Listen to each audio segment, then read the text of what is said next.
Vamos lá, vídeo novo do canal Hora Thiago, falando sobre um filme de Natal com segredo sombrio. E do que se trata? Vamos descobrir agora. No comecinho de dezembro agora, viralizou um vídeo em que um homem no Rio de Janeiro tenta ajudar uma mulher a se proteger de um assalto, mas acaba sendo espancado pelos suspeitos. No programa Balanço Geral da Rede Bandeirante, esse mesmo homem foi entrevistado, mas a entrevista seguiu por um caminho inusitado.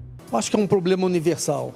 Temos gente demais. A gente já devia pensar em fugirmos da armadilha malthusiana para entrarmos na transição demográfica.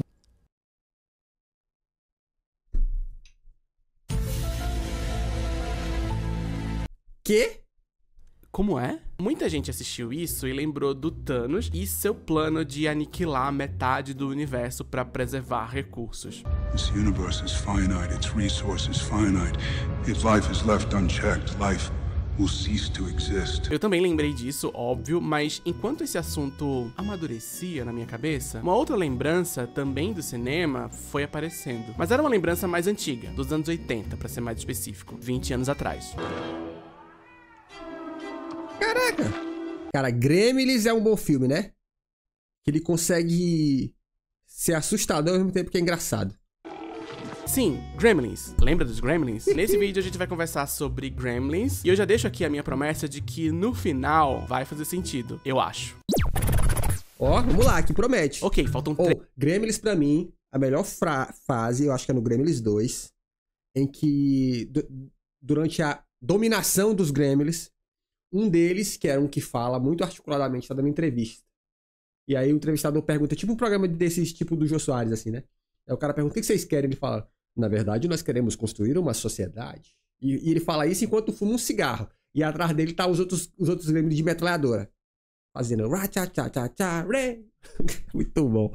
3 dias para o Natal, ou algo assim, eu não sei fazer conta. E com a chegada de uma data tão mágica, tão bonita, tão sagrada, surge com ela aquele clima de boa vontade, de bondade, de perdão, de gentileza, confraternização da firma, Roberto Carlos, Simone, Mariah Carey, sem esquecer. Ô, galera, uma curiosidade, é impressão minha, ou ao longo dos últimos, sei lá, 3 anos, a gente tem ouvido cada vez menos Simone com o seu Então é Natal. Não é verdade? É só impressão minha?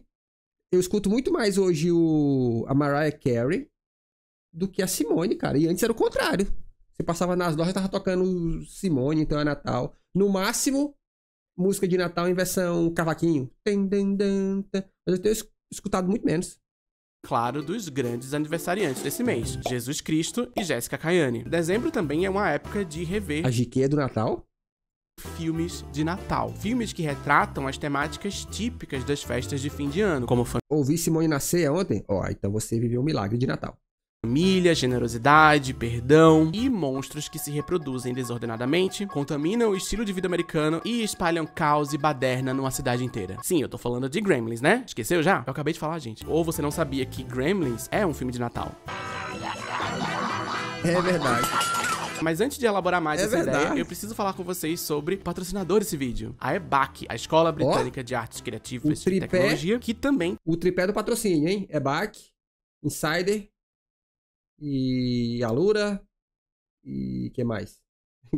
tá em clima de Natal. E isso significa, claro, promoção. Quer coisa mais natalina do que promoção? A EBAC dispõe de cursos online em diversas áreas, como verdade. arquitetura, audiovisual, design, Parabéns, programação natalino. e muitas outras. E nesse mês de dezembro, o melhor presente que você pode dar pra você mesmo pode ser um investimento. Não esperava estar ao vivo, ver você ao vivo hoje? Pois é, eu falei que eu trabalho no Natal. Aqui, ó, pra fazer companhia pra vocês. Na sua carreira. Os cursos da EBAC são muito voltados para o mercado de trabalho. A ideia é te preparar para você construir uma carreira mesmo, com todo o suporte que a EBAC tem para te oferecer. Nesse mês de dezembro, todos os cursos estão em promoção. E além dos preços super convidativos, você pode usar também o cupom HORAThiago para um desconto de R$200 em qualquer curso. Ó, e quer desconto na EBAC?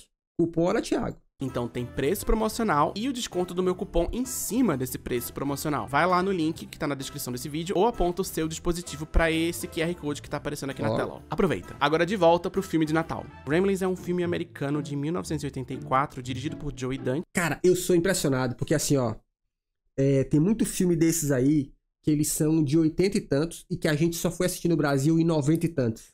Eu sou impressionado com isso. e escrito por Chris Columbus. Sim, o mesmo de Esqueceram de Mim e os 2 primeiros Harry Potters. A trama gira em torno de criaturas estranhas que causam transtornos numa cidade do interior dos Estados Unidos. Sim, todos os Gremlins fazem parte da comunidade LGBTQIAPN+. O filme foi produzido por Steven Spielberg e, em partes por isso, foi um sucesso de bilheteria, o que garantiu uma boa campanha de merchandising baseada nos personagens da história. O Spielberg tem a mãozinha boa de fazer filme com boneco, né? E depois vai vender boneco. E uma sequência lançada 6 anos depois. Lembra quando as coisas demoravam pra acontecer? Pra esse vídeo aqui, a gente vai focar mais no primeiro filme da franquia, que se passa no Natal. O primeiro filme dos Gremlins começa em Nova York, quando um inventor de bugigangas que não funcionam tá visitando a cidade e entra num antiquário em Chinatown pra comprar um presente de Natal pro seu filho. Como não existia PlayStation na época, ele decidiu comprar um rato. Esse rato aqui. O nome de batismo dele é Mogwai. Quer dizer, na verdade, eu não sei se Mogwai é o nome, sobrenome, etnia ou a profissão desse bicho. De qualquer forma, no decorrer do filme, ele é Mogwai. chamado de Gizmo, um animal estranho, mas muito fofinho e gentil. Quando esse inventor volta para sua cidadezinha, a gente é apresentado a esse lugar pitoresco cheio de personagens caricatos, como um bêbado xenofóbico e uma senhora esteticamente bolsonarista cujo único objetivo na vida é matar um cachorro. Quando o pai finalmente Pior que era verdade, tinha isso mesmo, ó. Entrega o presente de Natal ao filho Bill, a gente aprende junto com ele que esse ratinho fofinho precisa viver sob 3 regras pra não dar problema. Exato, tinha o lance da luz, e não podia molhar, que é quando eu multiplicava, e não podia comer doce, né? Pode ser exposto à luz forte, não pode entrar em contato com água e não pode jamais ser alimentado depois da meia-noite. A famosa dieta paleo. E aí, obviamente, acontece o que sempre acontece em qualquer filme que apresenta pra gente uma regra super específica que jamais pode ser descumprida. As 3 regras são descumpridas imediatamente. Mas uma de cada vez, né? Pra ficar bem didático pra audiência. Mas peraí, na verdade eu falei errado. A primeira regra é a única que não é desobedecida no decorrer do filme, porque se o Gizmo for exposto à luz forte, ele morre. A regra número 2 é a da água. Quando o Gizmo se molha, ele se multiplica. Vários outros Gizmos brotam do corpo dele. Mas os bichinhos fofinhos que nascem a partir dele não são exatamente fofinhos e queridos igual a... Mãe? O Gizmo é mãe desse... Jejum intermitente, né? Esses bichos? Eu não sei. O que importa é que do contato com a água nascem 5 capetinhas com as mais terríveis intenções. E eles têm até o olhinho diferente, eu lembro. O olhinho deles é já um olhinho de capirotinho. E a primeira peripécia que essa galera faz é mexer com os equipamentos eletrônicos da casa. Isso vai se tornar um tema recorrente da franquia e é um assunto que a gente vai discutir mais pra frente. Mexendo em dispositivos eletrônicos, eles conseguem conspirar para serem alimentados depois da meia-noite e, com isso, evoluir para suas formas finais e verdadeiras. Bichos escamosos, de dentes afiados e feições demoníacas. Eles agora são maiores, mais fortes, mais perigosos e tão prontos para se multiplicar mais ainda e para espalhar o caos pela cidade. E eles tinham uma vozinha assim. E Gremlins é um filme que constantemente transita entre o horror e a comédia. É uma história que navega entre os momentos mais hilários até os mais perturbadores. Em 2024, a obra vai completar 40 anos. E de lá... Tem uma Gremlin fêmea, exatamente, do famoso... com os lábios super vermelhos, né? Fugindo, que tem um cara fugindo dela o tempo todo. Lá pra cá, muita gente se propôs a analisar os possíveis símbolos, as possíveis metáforas propostas pelo diretor. Existem alguns temas recorrentes, tanto no primeiro quanto no segundo filme. Tecnologia, anarquia, puberdade, estereótipos raciais. Dá pra gente pegar essa história e seguir com ela por muitos caminhos. Hoje, eu escolhi um só, mas que pode se ramificar, se multiplicar, se tudo der certo. Ou... se tudo der errado. Lembra das 3 regras básicas dos Gremlins? Elas dizem pra gente que se você não lidar com um monstro da forma correta, ele vira uma praga. Uma praga que chega num lugar e corrompe tudo à sua volta. A gente tá assistindo aqui a história de um lugar puro que é contaminado por algo que vem de fora. Onde foi que eu vi isso antes? Welcome to my home. Drácula é um livro de 1897 escrito pelo irlandês Bram Stoker. A trama se passa majoritariamente na Inglaterra do século XIX e narra, através de diferentes pontos de vista, a trajetória de um morto-vivo que se alimenta de sangue e contamina todos à sua volta. O famoso e inesquecível vampiro. Sim, vampiros já existiam em muitos mitos e histórias milenares, mas Drácula foi um romance que consolidou a imagem dessa criatura como a gente conhece ela hoje. E é um retrato muito interessante de uma certa mentalidade de um tempo que não existe mais, mas que deixou alguns resquícios impregnados nas nossas relações sociais. O filme de 1992, dirigido por Francis Ford Coppola e protagonizado por Winona Ryder, Keanu Reeves e Rodrigo Apresentador, toma algumas liberdades em relação à obra original, mas é visto como uma adaptação relativamente fiel do livro, talvez não na sequência exata de acontecimentos, mas pelo menos no tom da história. E quando eu digo tom, eu quero dizer, na verdade, que tá todo mundo com tesão o tempo inteiro. Não tem como a gente É verdade, tinha isso mesmo, né? deixar de lado o simples fato de que uma história de vampiro envolve pessoas se chupando e trocando fluidos. Que delícia! E tudo isso nessa história tá associado à figura de um monstro estrangeiro que seduz e que corrompe jovens brancos europeus. De acordo com Saquei. alguns estudiosos, Drácula é a personificação de alguns dos principais medos da sociedade inglesa do século XIX. Depravação, doenças e figuras estrangeiras que vêm de países estranhos roubar nossas filhas e sugar o sangue da família tradicional. Num artigo publicado em Cara, impressionante, né? 1988, o pesquisador Daniel Picke resume da seguinte maneira: o romance trouxe uma metáfora para os discursos políticos e sexuais da época sobre moralidade e sociedade, representando as consequências do egoísmo e da depravação criminosa. A família e a nação, para muitos, estavam sendo ameaçadas por doentes, alcoólatras, cretinos, loucos, prostitutas e por uma suposta invasão alienígena de judeus do Oriente que, na opinião de muitos alarmistas, estavam se alimentando e envenenando o sangue do londrino. Em Drácula fala... Pra vocês terem uma ideia, saiu recentemente, né, uma informação do IBGE, se não me engano foi do IBGE, né, que pela primeira vez a maior parte da população se identificava como pardo e não como branco, né? Não a maior parte da população, na verdade é que tinha crescido o número de pessoas que se identificavam como pardos e tinha reduzido os que se identificavam como pretos, né? E aí, pô, teve um cara aqui da minha cidade, quando um jornal local repercutiu essa notícia, de que ele comentou assim, ó, esse cara nem é branco, tá? Ele comentou assim, é isso aí, ó, dividir para conquistar. Só que assim, ele não é branco, mas ele, né, vem de família branca, né, tem grana. Eu fiquei olhando para aquilo e pensando, que doideira, né? Mas aí depois eu até vi um comentário no Twitter que eu achei muito pertinente. Alguém falou assim, esse dado é muito cru. Porque, tipo assim, se identificam como pardo, mas quem são essas pessoas?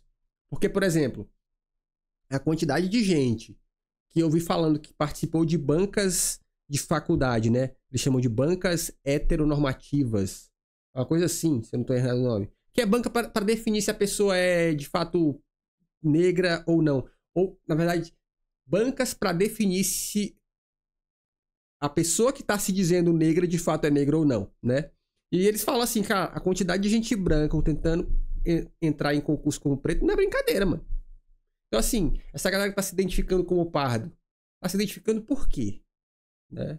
É uma coisa que tem que ser vista mesmo. Fala-se muito explicitamente sobre contaminação e sobre loucura, e implicitamente sobre sexualidade desviante. O Bram Stoker, o autor, ele era... Quer dizer, vamos dizer assim, ele era muito próximo de um outro autor irlandês da mesma época, o Oscar Wilde, que era, vamos dizer assim, o que a gente talvez chamaria hoje de homossexual, bissexual, alguma coisa nessa seara aí. E ele foi preso por indecência em 1895. Falamos sobre isso alguns vídeos atrás. Drácula foi escrito durante o julgamento do Oscar Wilde e refletia, de certa forma, o temor do Stoker pela prisão do amigo dele e, de acordo com alguns pesquisadores, um certo receio de ser também perseguido socialmente por causa de alguma coisa que eu não sei o que é. Não que eu esteja insinuando nada. Olha aí, ó. Teve esses dias a notícia aí de uma benção loura mineira que passou como preta em um concurso de juiz. Tá vendo? Nada. Eu não sei nada. Como disse o Karl Marx aqui, ó. Parece ter papel similar aos filmes dos anos 70 e 90. Em especial o filme de terror, em que as vítimas dos filmes são sempre pessoas degeneradas, sexualmente falando. pra forçar a conduta puritana de quem assistia. Nada sobre a vida sexual do Bram Stoker, mas o subtexto homoerótico tá muito presente em Drácula e basicamente em qualquer história de vampiro até hoje. Mas uma coisa que também tá presente é o medo. Um medo do outro, do diferente, do desviante. Um medo de contaminação e de decadência. Medos que estavam muito presentes na Europa do século XIX e que continuam com a gente até hoje, de uma forma ou de outra. No caso específico do mito do Drácula, a pesquisadora Valerie Pedler explica da seguinte maneira: ao externalizar a fonte de degeneração para a figura parasitária de Drácula, Stoker protege a sociedade burguesa de acusações de imoralidade e reforça as reivindicações de restrições convencionais, embora a justificação para elas não seja bem fundamentada. A responsabilidade pela degeneração é colocada nos ombros de um estranho, que se torna um bode expiatório para os males da sociedade moderna. Nesse caso específico, vemos como o mito criado por Stoker, explorando as conotações de linhagem e nobreza contidas na palavra sangue, combina ideias de imortalidade aristocrática com medos de invasão e a ameaça aos valores e crenças burguesas impostos por uma aristocracia degenerada. Mas esse vídeo é sobre gremlins, né? E gremlins não contaminam pessoas. Na verdade, eles não contaminam nada. Eles não transformam ninguém em nada. O que é que tem a ver o com as calças? A primeira coisa que a gente precisa entender aqui, eu acho, é que assim como o Bram Stoker não inventou a figura do vampiro, o Joe Dante também não inventou a figura do gremlin. Gremlin é um termo que já existia antes, mas que a partir da década de 80 vai ficar mais associado a essa história específica. O que é um gremlin, afinal? Gremlin é uma figura mitológica que aparece em histórias populares do norte da Europa e que está vagamente relacionada com fadas, duendes, elfos e seres pequenos de uma forma geral. Em algumas tradições populares, essas criaturas pequenas estavam associadas a imprevistos, acidentes domésticos e objetos perdidos. O folclorista Peter J. Dendel explica que se uma porta estava aberta quando deveria estar fechada, ou se estava faltando algo que deveria estar lá, isso costumava ser atribuído a criaturas pequenas. Durante duendes ou gatos, né? A Primeira e a Segunda Guerras Mundiais, quando aviões eram uma tecnologia nova e imprevisível, membros da Força Aérea Britânica passaram a culpar gremlins por panes eletrônicas em aeronaves. Um desses pilotos era ninguém menos que Roald Dahl, que se tornou escritor de livros infantis anos depois e ficou famoso pelo livro A Fantástica Fábrica de Chocolate na década de 70, mas bem antes disso, em 1943, ele publicou um livro chamado Gremlins, que ajudou a sedimentar no imaginário popular a ideia de criaturas furtivas que sabotam aviões e causam desordem generalizada. Em 1944, Que parada, hein? a Mary Melodies produziu um curta-metragem animado chamado Rapsódia Russa, onde... gremlins da União Soviética sabotam aviões nazistas durante a Segunda Guerra Mundial. Que parada, hein? Quer dizer... Vamos seguir em frente. Com o tempo, isso acabou sendo incorporado na cultura moderna da Inglaterra e dos Estados Unidos. E a ideia de que quando algum dispositivo eletrônico quebra, a culpa é de um gremlin se tornou lugar comum. E é partindo dessa ideia, sedimentada no imaginário popular, que Joe Dante e Chris Columbus criam os gremlins como a gente conhece eles hoje. Seres monstruosos que inicialmente se disfarçam com uma aparência bonitinha, mas que quando revelam a sua real face, a gente descobre que eles comem demais, que eles se reproduzem desordenadamente e eles espalham caos, desordem e baderna por onde eles passam. Do que a gente tá falando mesmo? Os gremlins de Joe Dante também estão relacionados à tecnologia e dispositivos eletrônicos. Mas diferente das criaturinhas que sabotavam aeronaves de guerra, esses aqui estão mais preocupados com aparelhos da vida cotidiana. Micro-ondas, carros, antenas de TV e salas de cinema. No Chapolin aparece gremlins? Não, no Chapolin aparece aqueles duendes. O do Chapolin são assustador. Vamos combinar que aquele do Chapolin que tinha uma risadinha assim, né? Aquele dá medo, do Chapolin dá medo. A mudança sutil não é só uma atualização da mitologia para tempos mais modernos. Tem algo mais sinistro aí também. Goddamn foreign cars, they always freeze up on you. You gotta watch out for the foreigners, because they plant gremlins in their machinery. Goddamn Durante o filme, a gente assiste várias cenas com esse personagem aí, o Sr. Futterman. Ele é uma figura peculiar da cidadezinha onde a história se passa. Um bêbado e veterano de guerra que não cansa de repetir que estrangeiros estão implantando gremlins em dispositivos tecnológicos modernos, que tudo que é estrangeiro é ruim, que existe uma invasão de tecnologia estrangeira nos Estados Unidos e que a sociedade vai entrar em colapso por causa disso e tudo. Cara, isso realmente é uma parada que pegou muito o imaginário americano, né? Tem até aquele filme lá, O Bom Vizinho, com o nosso querido Wilson, que ele fala que ele perdeu a amizade com o vizinho dele por isso. Porque ele era muito fã de carro americano e o vizinho comprou um carro japonês. E eles passaram anos dessa, tipo, olha o que o meu carro faz, olha o que o meu carro faz, né? Mais. E o filme meio que comprova as teses conspiratórias desse personagem.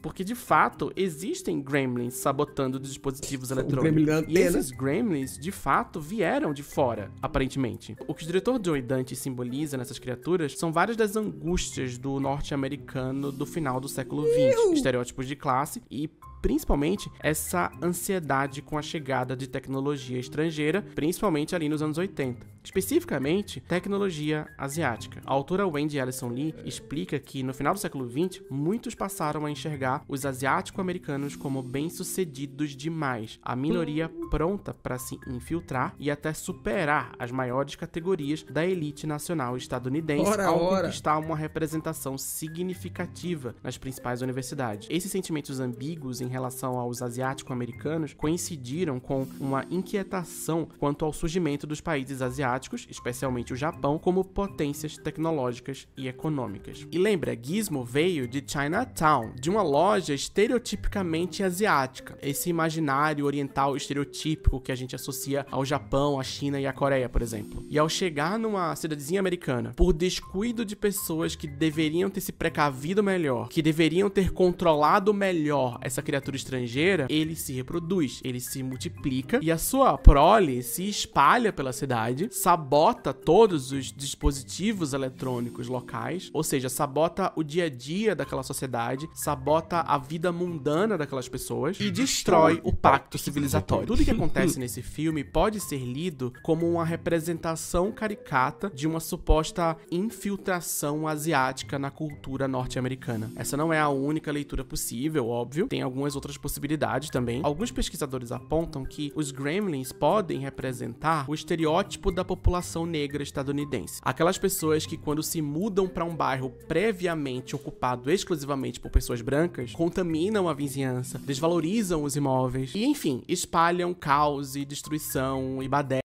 Pô, isso é doido, sabia?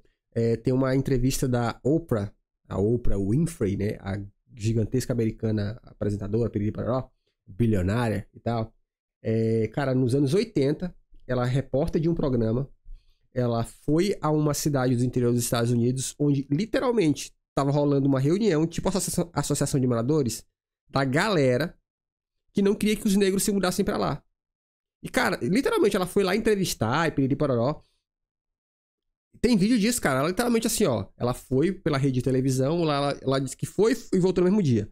Cara, ela perguntando assim, por que vocês não querem que os negros estejam aqui? E os caras falando na maior cara limpa, assim, ó. Não, porque, pô, eles têm que morar no lugar deles, não no nosso lugar. Cara, isso anos 80 ali, tá?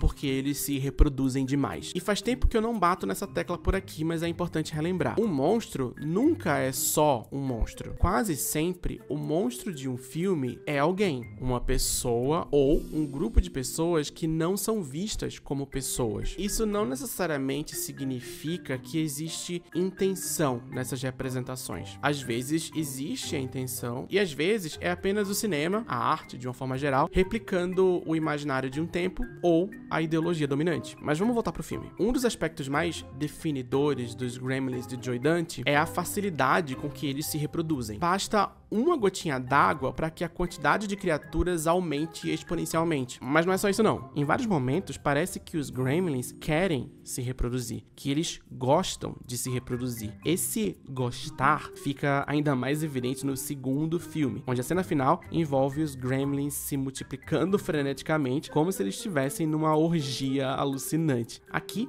por outro lado, é um pouquinho mais sutil, mas aparece também. O jeito mais eficaz de derrotar uma horda de Gremlins é atrair todos eles para o mesmo lugar com a promessa de água. A promessa de que eles vão entrar num frenesi de reprodução. É tudo que eles querem. É tudo que eles sabem fazer. Reproduzir e destruir tudo. E aí, durante o filme, quando os bichos se proliferam e tomam a cidade toda, eles viram um bando que tumultua o bar, faz baderna no cinema e prejudica o emprego das pessoas que estavam ali antes. Depois desse ponto, tem uma tensão territorial, cultural na história e um comentário não muito sutil de que os Gremlins representam a proliferação da pobreza. Uma pobreza que precisa ser contida, que precisa ser controlada e que, acima de tudo, é causada pelo próprio pobre. Onde foi que a gente ouviu isso antes? Em 1798, o economista inglês Thomas Malthus lançou o Ensaio sobre o Princípio da População. Entre outras ideias, ele defendia que, em algum momento, a população do mundo cresceria mais do que os recursos disponíveis e que, quando a população ficasse maior do que esses recursos poderiam comportar, a sociedade teria chegado num ponto que foi posteriormente chamado de armadilha malthusiana. Que parece o nome de uma posição sexual muito diferente, mas é só um conceito. Igual Chegamos lá. todos nós. E como eu expliquei antes, quando eu tava falando de Drácula, existia no século XIX, na Europa, uma crença muito forte de que a degradação social era causada por imigração e miscigenação. Várias dessas crenças e correntes sociológicas foram se interconectando em torno do paradigma da colonização, do nacionalismo europeu e da construção da ideia de raça como a gente entende ela hoje. Quando esses pensadores brancos desenham uma ideia de pureza moral que tá ligada a controle populacional, vocês acham que acontece o quê? O que a gente chama de neomalthusianismo é uma versão mais tardia e mais extrema das ideias propostas por Thomas Malthus, que a princípio pregava um controle populacional por métodos mais ideológicos, como abstinência sexual e casamento tardio. No neomalthusianismo, a proposta era que o Estado deveria interferir no controle de natalidade das populações. De acordo com uma estudiosa chamada Yasmin Afshar, a ideia de que os pobres, devido à sua fraqueza moral, são responsáveis por sua própria pobreza é uma das lições de Malthus transmitidas para o neomalthusianismo.